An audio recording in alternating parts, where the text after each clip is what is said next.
इस समय सुबह से शाम हो जाती है, कोई किसी का नाम बताता है तो कोई किसी का, लेकिन एक खड़ा हुआ जवाब दिया, महाराज अगर भगवान कन्हैया द्वारिकाधीश के साथ में अगर रुक्मिणी का विवाह हो जाए तो हमारे तो जीवन के ये जो दुख है सब कट जाएंगे।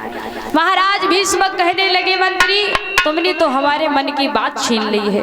उसी समय सबसे बड़ा बेटा जो था रुकुम एकदम से खड़ा हो गया, जवाब दिया, पिताजी क्या कहा, हम अपनी बहन का विवाह उस कन्हैया के साथ में करेंगे? क्यों? बिल्कुल नहीं। रुक जाओ, बंद कर लो, चौका में कर दो बात थोड़ी। और तुम सीटी मार रहे हो, 354 लगवा दें, छेड़खानी को मुकदमा लिखवा दें तुम पे हम। कैसे कम करो आवाज, सीटी मार तू है। हाँ का कह रहे लला तुम? हम अपनी बहन का विवाह कन्हैया के साथ में बिल्कुल नहीं होने देंगे। तो इतने गुस्सा काहे कह रहे हो? क्योंकि तुम्हें नहीं पता पिताजी कि बन बन में गाय चरावती है, दादी लूटी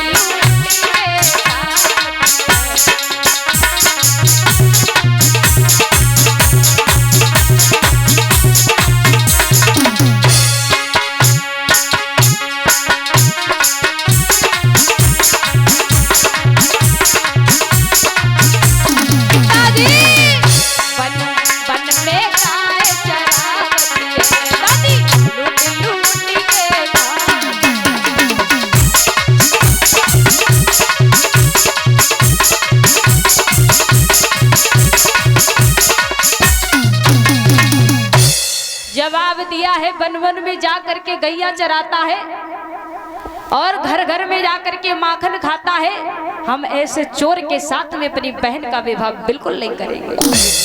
कोई बात ना है, नाराज ना हो। अबे तो खाली मतलब वार्तालाप हो रहा है, कोई शादी कर थोड़ी नहीं दी है। तुम्हारे ध्यान में कोई अच्छा लड़का हो तो तुम बताओ। सुनो, हम अपनी बहन का विवाह अपने उचित में ही करेंगे, यानी कि अपनी बराबरी में ही करेंगे। अच्छा बताओ कौन है? अच्छी हमारा साला है शिशुपाल। तुम्हारो दिमागो सही हो, तुम्हारे कीड़ा परिया हैं। पिताजी हमें भी चिल्ला रहे उनके। देखो तुम्हें ना मालूम, तुम अपने सारे के संग करवे कह रहे, नाक कट जाए है, बेइज्जती हो जाए पूरी दुनिया में।